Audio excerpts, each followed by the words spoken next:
guys, welcome to Beyond the Score, where mindset meets sports because peak performance starts in your head. We are three MSc Sports and Exercise Psychology students at the Loughborough University. I am Mansi Kulkarni. I'm Shruti Sagade. And I'm Prathi, Dedhia.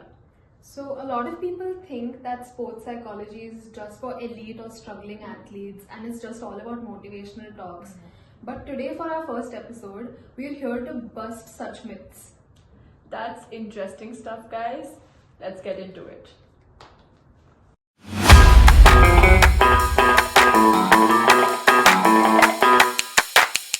Sports psychology is only for struggling athletes. This is actually such a common misconception. People hear the word sports psychologist and immediately assume it's for athletes that are struggling under pressure. Yeah, right. It's like therapy, people generally go when there's something wrong or needs fixing. Yeah. But sports psychology is much more than that, and research also shows that elite athletes use mental training as a part of their daily routines to gain that competitive edge. Definitely. And if you take successful athletes as an example, like Novak Djokovic, a really successful tennis player, he's been really open about discussing techniques like mindfulness and visualization as part of his daily routine to help in his matches. And if you take Michael Phelps as an example, the poster boy for mental health in sports, he's been so open in discussing his pre-race routines that have involved techniques like imagery and visualization. That's sports psychology, guys. Exactly. And let's not forget team games, especially NBAs and Premier Leagues, they hire sports psychologists to, build resilience, focus and, ensure team cohesion. So sports psychology isn't just about fixing problems, it's about optimizing the performance. Yeah, True. that's it. It's just motivational speeches and hype. It's just This genuinely cracks me up. What are people thinking? We're on the sidelines, we're just bro, believe in yourself. Yes, exactly. I know, right?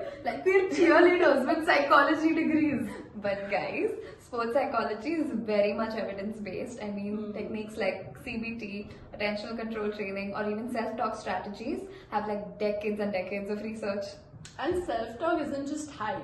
Studies have shown that instructional self-talk, where you focus on your techniques, has worked very well in precision sports like golf, shooting, and motivational self-talk has worked in endurance sports like cycling or maybe marathons.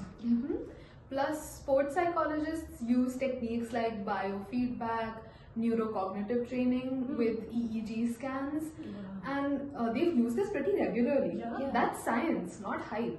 Exactly. mental training is a quick fix. Mental training Yes, the typical one session and you're bulletproof myth. If only. Just like physical training, mental resilience requires time, effort, and consistency. There is a lot of research done on Olympic athletes, and they have found out that resilience isn't something you get overnight, and it is built through a slow process of exposure to a lot of challenge and adaptation. That's so true. And taking an elite sport an example, look at the All Blacks rugby team.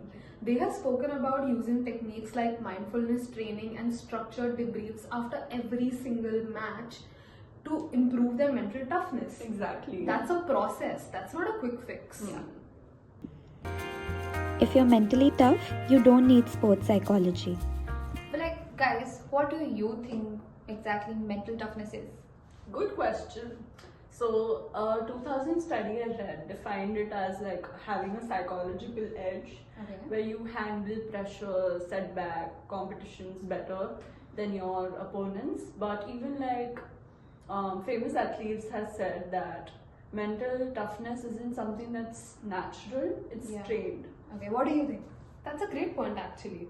And I wanted to add that a lot of top athletes, they work with sports psychologists to develop mental toughness, to find out what works for them. And it's not about having it or not having it. It's a skill, and like any other skill, it needs to be trained. Exactly. Makes a lot of sense. Breathing, mindfulness, and visualization don't actually work. Breathing, mindfulness, Even I used to be skeptical about this one too, because it does sound a little zen. I've said it. Point taken. But the science is solid. A study I read of 200 performances found that every single one of those performances was linked to controlled breathing and optimal mental states. Okay. Oh. But it's just not like only breathing. So mindfulness is also such a game changer. You are aware of your thoughts, emotions, surroundings, which is kind of essential for sports like archery and shooting. Okay, then I think then there's visualization too that can be included, which is basically rehearsing your performance in detail. And I'm going to use the example of art poster boy from Michael Carroll's, which I think he used to say that he used to visualize the feel down the water, and also, he could also visualize the taste of chlorine. I mean, I don't think that's magic. That's literally preparation. That's mental preparation. Agreed. Bros focused. Sports psychology is only for elite athletes. Okay, Sports so for me, psychology- this is a little big because I've always heard people saying that sports psychology is only for Olympians, is only for elite athletes. And we have said this before, it's for anyone and everyone. These techniques are going to benefit from youth athletes to weekend warriors, and anyone can access it. Exactly.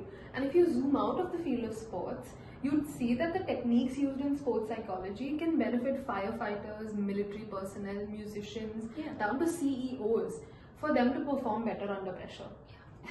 And if you zoom in on the sports, then psychologists work at like all levels: high school, college, recreational.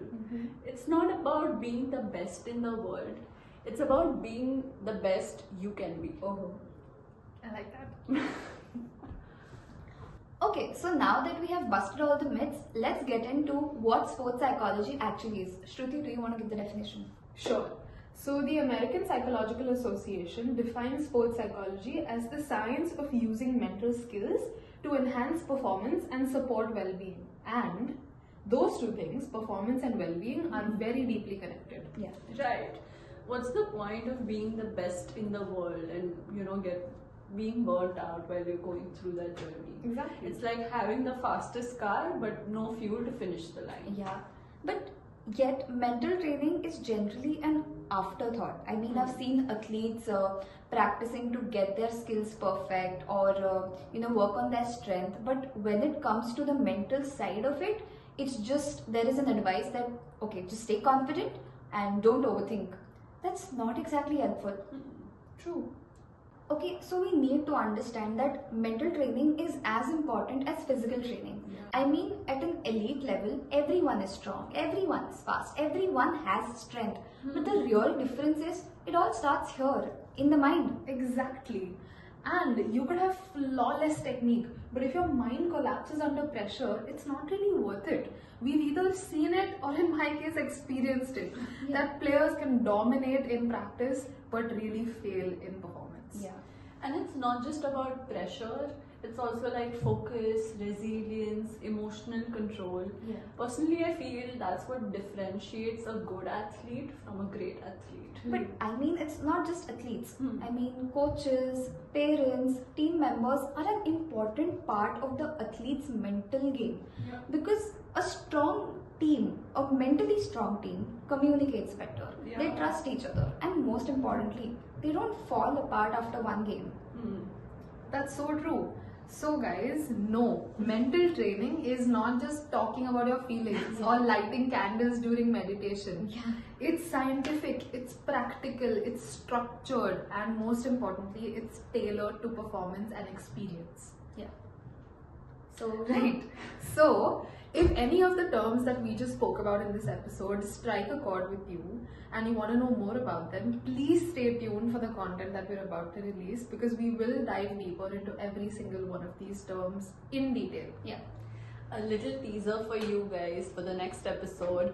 We'll be diving into the mind-body performance connection, where we will see how mental training informs physical performance. So if you want to gain that mental edge, Please follow, share, subscribe to Beyond the Score. So, athletes, parents, coaches, team members, this one's for you. So, see you in the next week. Same time and same host. See you guys. Bye-bye.